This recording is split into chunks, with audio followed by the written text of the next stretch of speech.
Shalom, selamat pagi. Tuhan memberkati kita semua dimanapun Bapak Ibu berada. Kita masih terus belajar untuk tinggal di dalam Kristus.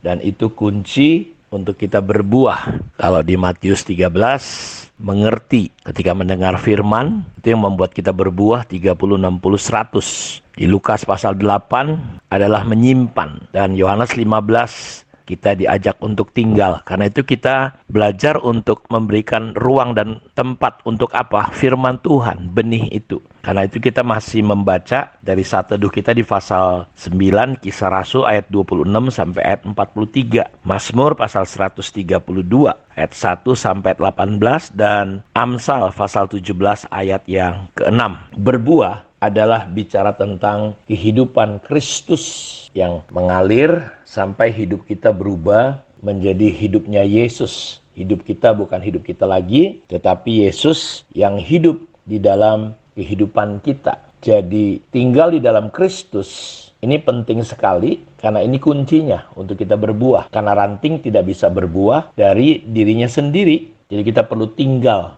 Untuk berbuah kita nggak bisa hanya tinggal di pelayanan. Karena ada banyak orang melakukan aktivitas rohani tetapi dia tidak berbuah. Tapi sebaliknya dia jadi depresi, stres, terbebani. Sehingga di mana persoalannya, di mana salahnya. Jangan-jangan dia tidak tinggal di dalam Kristus sebagai pokok kehidupan itu. Karena jelas kalau dia punya hubungan yang bagus dengan pokok itu, dia otomatis pasti berbuah. Jadi kemampuan kita untuk melekat, untuk tinggal di dalam Tuhan, ini penting sekali. Carang itu nggak perlu mengusahakan apapun. Dia hanya perlu tinggal. Dan ketika kita tinggal di dalam Kristus, artinya kita mempercayai Tuhan. Dan ketika kita mempercayai Tuhan, ya kita bukan hanya sekedar percaya dalam kata-kata. Kita bisa mempercayakan diri kita kepada Tuhan sepenuhnya. Dan ini bukan percaya yang sekedar, tetapi percaya kita mendalam senantiasa. Sampai apa? Sampai kita dipenuhi dengan damai dan sejahtera. Seperti yang di Lukas pasal 6, kita menggali dalam-dalam. Kita mendengar firman,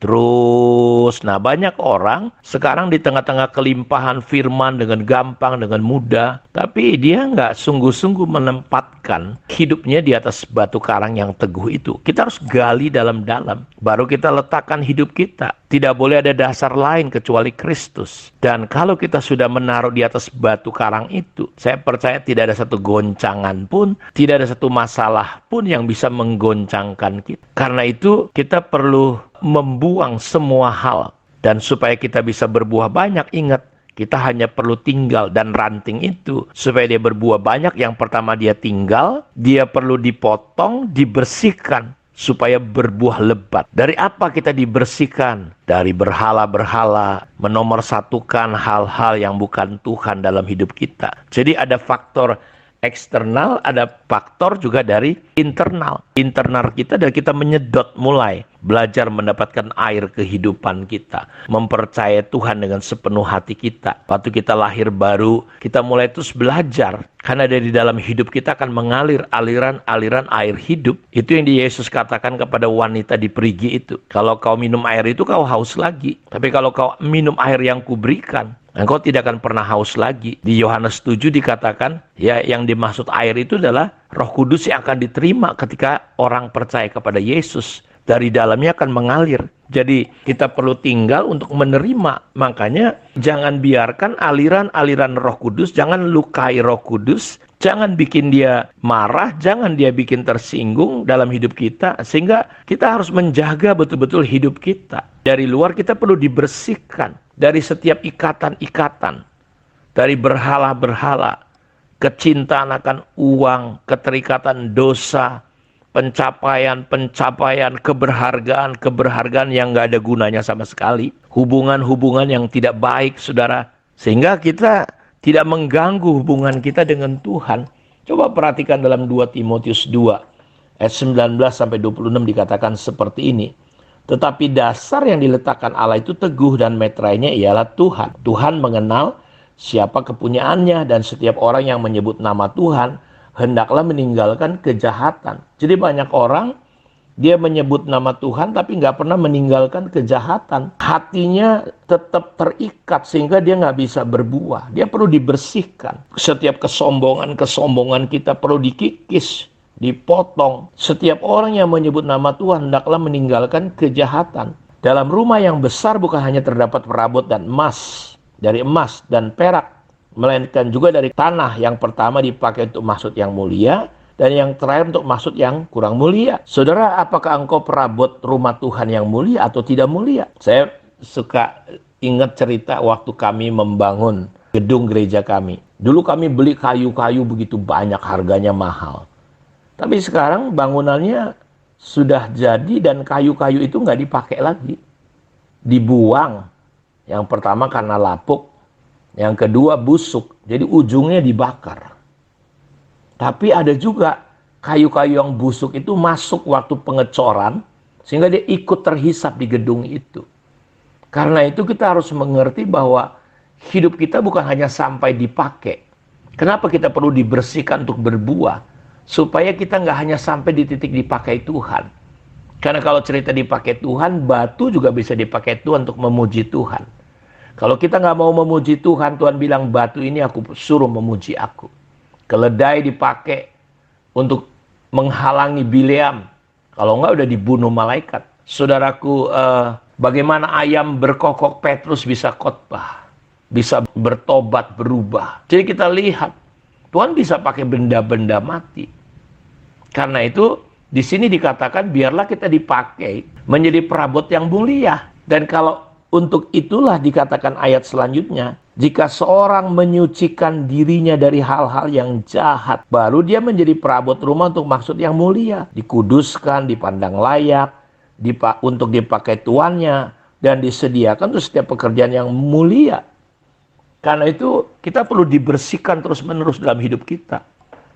Nah, cara membersihkannya gimana? Timotius diingetin, jauhilah nafsu orang muda. Kejarlah keadilan, kejarlah kesetiaan, kejarlah kasih dan damai bersama-sama dengan mereka yang berseru kepada Tuhan dengan hati yang murni. Hindarilah soal-soal yang dicari-cari, yang bodoh, tidak layak. Engkau tahu bahwa soal-soal itu menimbulkan pertengkaran. Ya, seorang hamba Tuhan tidak boleh bertengkar, tetapi harus ramah terhadap semua orang.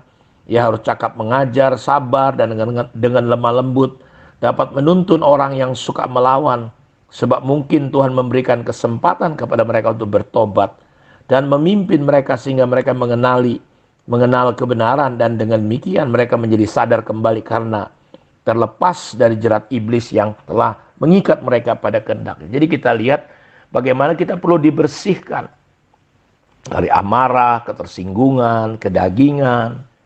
Nggak jaminan. Jadi terkadang kan sekarang banyak orang memiliki konsep yang salah.